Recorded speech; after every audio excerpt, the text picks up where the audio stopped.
Bring the beat back!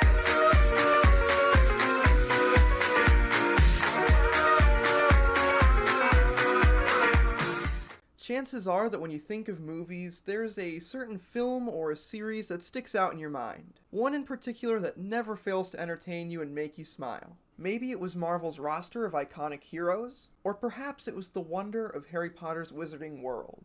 For me, that movie is 2015's Jurassic World. This movie was a huge part of my childhood, and it's created so many happy memories for me. And I really wanted to make a video about how much I loved this movie before Jurassic World Dominion comes out. Just as a quick disclaimer before I start gushing, this is not a serious review. I just wanted to make a video about my experiences with Jurassic World, what I love about the movie, and what it means to me. But to really understand why this movie impacted me so much, we have to begin the story before the movie even came out. The year is 2015, and as a kid, I didn't find out about new movies from trailers or word of mouth. I found out from sweet merchandise. When a store was decked out with signs and products for a new movie, that's when I started getting really hyped. I remember I was shopping in a Barnes & Noble and I saw a paperback Jurassic World book. And that's how I saw the new Velociraptors for the first time. I vividly remember excitedly going to my mom and showing her that there was going to be a blue Velociraptor.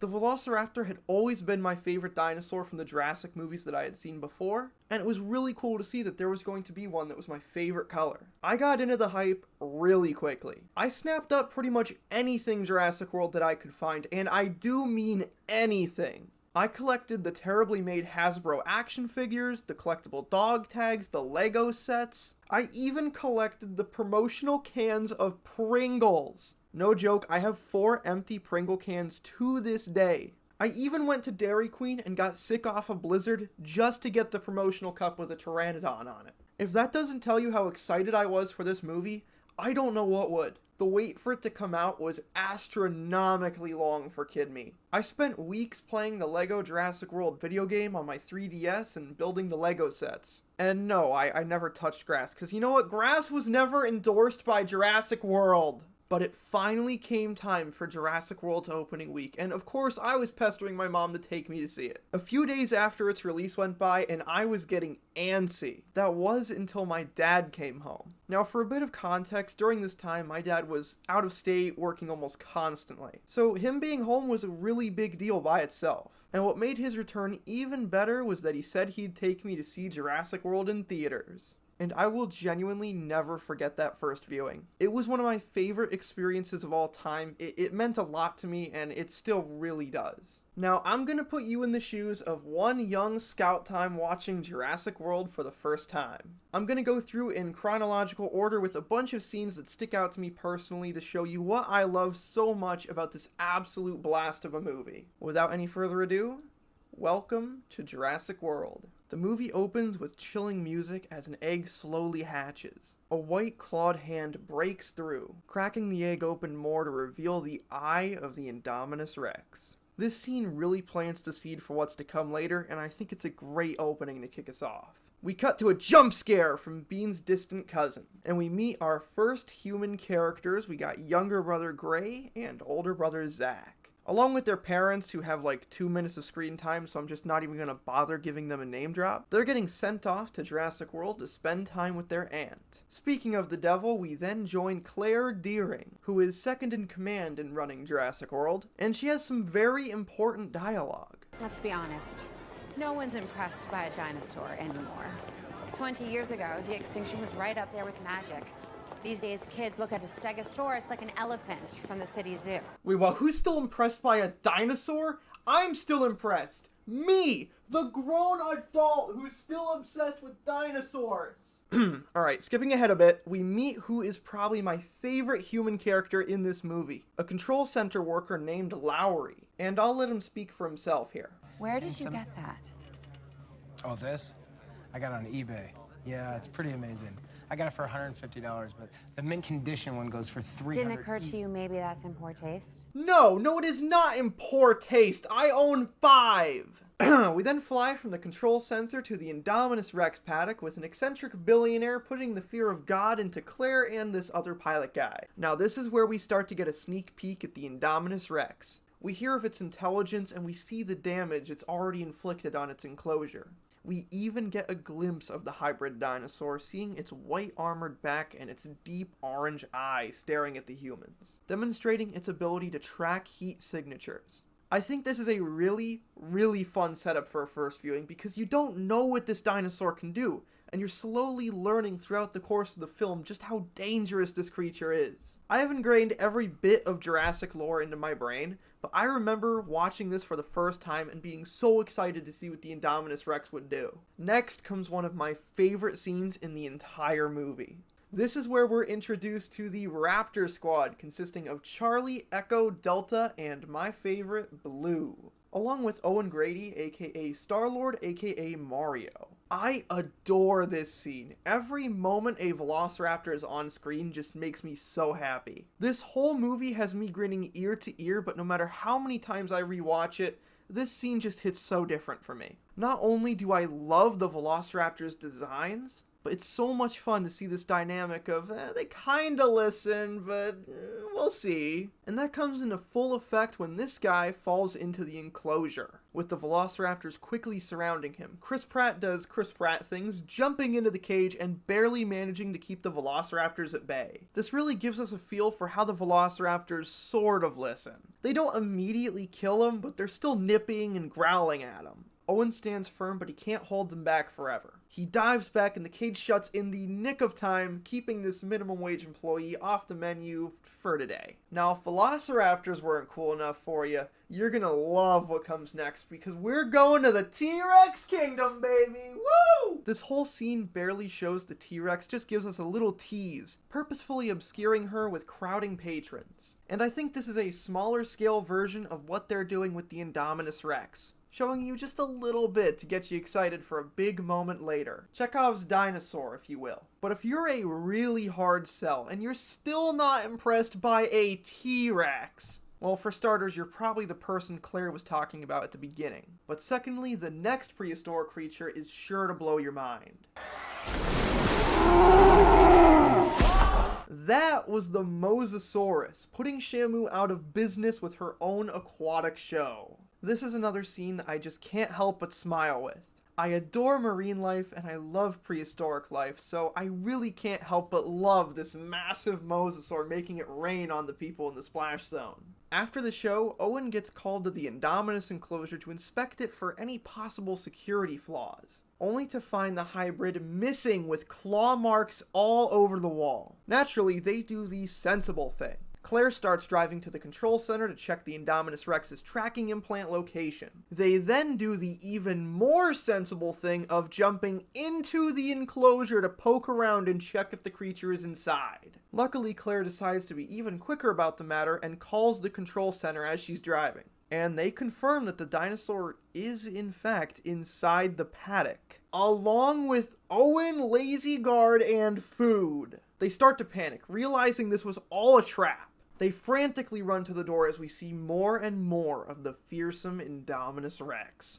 Food tragically gets caught and eaten, God bless his soul. Food was more of a snack though, and the dinosaur gives chase as they close the gate. But Owen, channeling his inner Star-Lord, jumps through at the very last second. Okay, well maybe the second last second, because the Indominus also manages to catch the door and break free. It goes searching for the remaining humans, quickly sniffing out the lazy guard and reminding him why it's important to be your best self at work.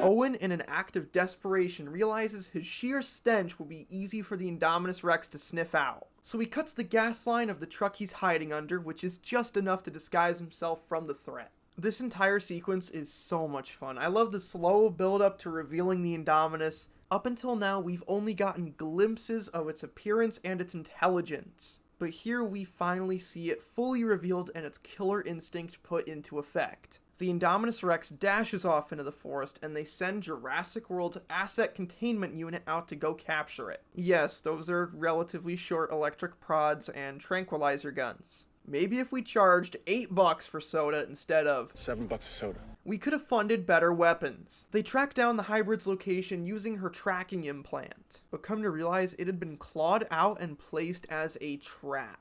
The Indominus slowly uncamouflages, taking the ACU completely by surprise. Chaos breaks out as the Indominus starts to tear through the soldiers, their weapons proving largely ineffective as she decimates person after person. One manages to net the dinosaur's mouth, but she quickly breaks loose and roars in fury. The few survivors manage to scramble away thanks to this absolute madman who bought them some time by staring down the Indominus Rex and challenging it to a 1v1. Full stop. How much of a Chad do you have to be to do this? As the dust settles, many people are dead or heavily injured, and the Indominus Rex still roams free.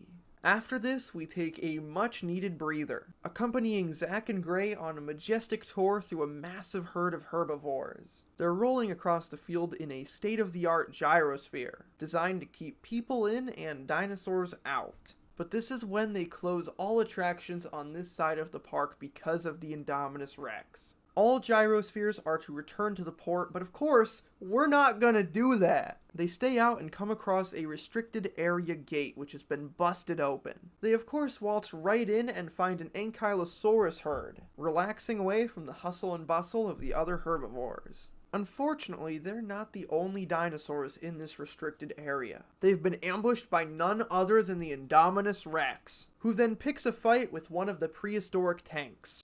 I have to confess, I really love this fight scene. And you can see the Indominus is learning mid-fight how to attack an armored dinosaur, failing to bite through its impenetrable back armor. But she figures out a workaround, and after that it's a pretty clean sweep. She then turns her attention to the kids stuck in the gyrosphere, managing to break it open as the would-be snacks manage to escape and start running for their lives with the carnivore hot on their trail. They come to a waterfall and hesitate, but they work up the courage to jump before the movie kills its PG-13 rating. The Indominus Rex is still not done racking up bodies though, as Owen and Claire search for the missing boys, being prepared with the only gun rated for killing a T-Rex. They come across a field full of slaughtered Apatosaurus, left to rot by the killing machine that is the Indominus. They find one that's barely hanging on, and they comfort it before it succumbs to its wounds. This is a pretty heart-wrenching scene, but luckily the movie has just the cure. A boatload of Jurassic Park nostalgia! Oh my god! Yes, yes, yes, yes, yes! We cut to our main pair in hot pursuit of the lost kids, tracking them down to the Visitors Center. Unfortunately, the Indominus also followed them there and cuts off our second dose of nostalgia a little early. Never mind, did the Indominus Rex just roar in the same spot the T-Rex did in Jurassic Park? Oh my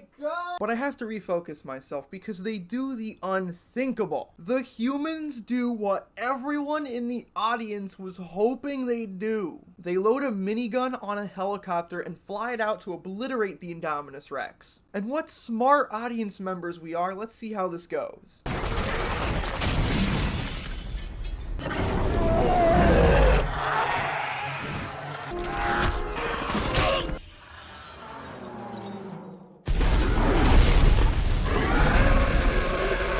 Okay, I will admit that it didn't go so well. It actually went terribly. But on the bright side, some of my favorite non-dinosaurs are here. This movie even features the debut appearance of the Dimorphodon, which is one of my favorite flying reptiles. The escaped pterosaurs fly all the way down to the crowded main street and start causing pure chaos. People scatter as pteranodons dive after humans and Dimorphodons maul others. One particularly unfortunate babysitter gets snatched up right as she reconvenes with the kids. And this may be the most over-the-top death in the entire franchise. She's dropped into the Mosasaurus lagoon, pteranodons dive in after her, alerting the looming beast and giving us this amazing shot.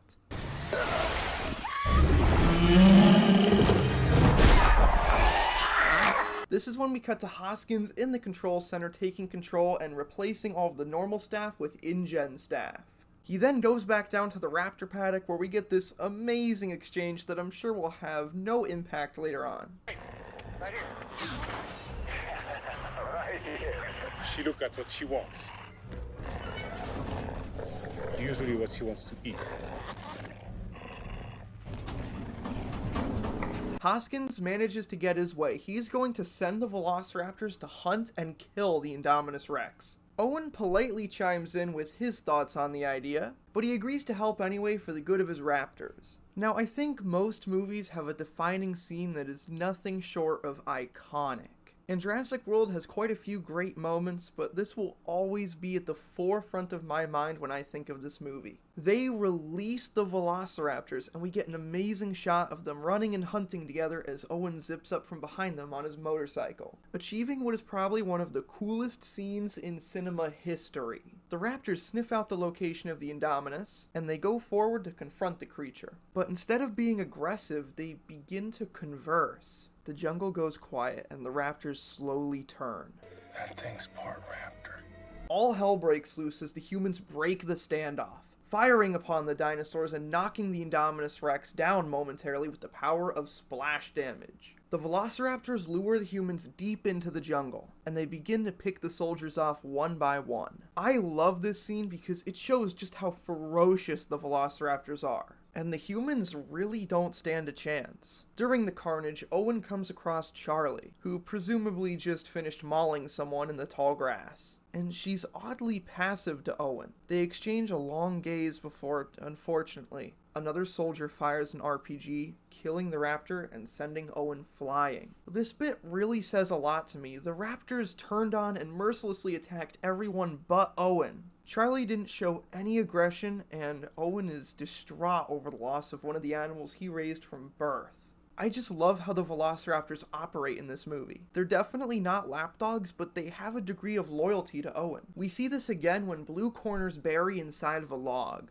And just as she's about to break through, Barry calls her name and she hesitates, looking inside the log before getting distracted by Owen whistling, baiting her to give chase. I'm pretty sure Blue would have killed Barry here if Owen hadn't intervened, but I think it's really interesting how she gave a double take instead of just tearing through him like she did to all the other soldiers. Back at the ambulance, a wounded soldier warns the group of the Velociraptors before getting eaten himself. We then get an incredible chase scene with the ambulance being chased by Echo and Delta. Claire manages to cut Echo off, and the kids get Delta off the back of the vehicle with a well-placed electric prod. I guess those things weren't so useless after all. Owen catches up with the ambulance and they go through the visitor center into the lab, where they see the InGen workers packing everything up so that we can have a sequel. Hoskins enters the room, starting to give a speech before being cut off by Delta. She growls and begins to corner the man as he holds out his hand pleading for his life. Unfortunately for him, Delta had a certain meal on her mind for quite a while. The group runs out of the lab, managing to distract Delta with a Dilophosaurus hologram before being stopped by none other than Blue. Delta and Echo aid in cornering the humans, leaving them at the dinosaurs' mercy. Owen gently reaches out, detaching the camera that was on Blue's head, and the mood changes. But before we can get too excited, the Indominus Rex appears, demanding the Velociraptors kill everyone. Blue turns back to Owen, giving him a friendly coup before turning to the Indominus and roaring in defiance, which is swiftly snuffed out by the hybrid. Owen whistles for his two remaining Velociraptors to aid in the fight, and they both screech at the Indominus before attacking it viciously. Owen tries to aid the raptors, but quickly learns that his gun is rated for the Rex part, but not so much the Indominus. The rest of the humans hide out, and Gray remarks that, We need more. What? Teeth. We need more teeth. So Claire leaves the kids to go find something to assist in the fight. Unfortunately, the sheer might of the Indominus Rex is too much for two Velociraptors, and they're defeated violently as Owen dives back into hiding with the kids. They're quickly found and the building is attacked, being ripped to shreds by the beast. Meanwhile, Claire is at paddock 9, and she tells Lowry to open it. He reluctantly agrees and opens the gate as Claire lights a flare, and from the darkness emerges the Tyrannosaurus Rex, Queen of Jurassic Park, ready to take back her island. I love this reveal so much. It's amazing to see the original T-Rex back in action since she was always one of my favorite dinosaurs. Claire leads the Rex to the fight and she throws the flare at the Indominus. Rexy smashes through the Spinosaurus skeleton and lets out a ground-shaking roar, challenging the hybrid for dominance. The two apex predators square up, roaring at each other before colliding. One of the coolest dinosaur fights in history ensues as they begin to trade blows,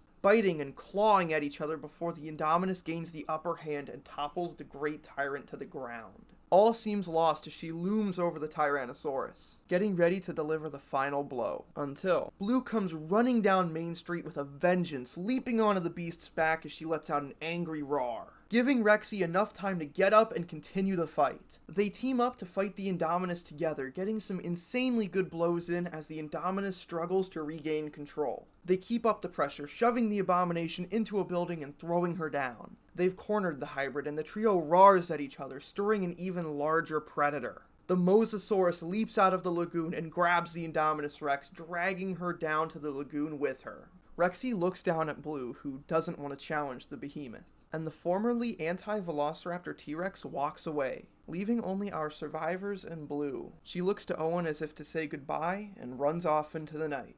I cannot express how much I love this entire fight scene. From start to finish, this is my favorite moment in all of cinema, and this was insane to see in person on premiere week. It is genuinely something I will never forget, and I'm so glad I shared that experience with my dad. The movie ends with a beautiful shot of Rexy on top of the control center, letting out a mighty roar to remind everyone who's in control of Jurassic World. And that, my friends, is Jurassic World. This movie is really near and dear to my heart, and while it's not a critical masterpiece, it is one of the best summer blockbusters I've ever seen. From the Velociraptors running with Owen to the release of Rexy, and of course the incredible finale. So many iconic moments that live in my brain rent-free. I really could talk about this movie for hours, but I don't want this video to be too long. Thank you so much for watching all the way till the end. This video is a massive passion project for me, and I'm so happy to share my perspective on Jurassic World. If you enjoyed this video, please make sure to like, subscribe, and comment your thoughts below. If y'all enjoy this sort of content, I will gladly make more in-depth videos about scenes from Jurassic World and its sequels. Just saying, Jurassic World Dominion comes out today, and I am super excited to go see it. You bet I'm grabbing my dad and we're gonna go watch that movie together. I'm so excited for it. But that's all for this video. I will see you in the next one. Da da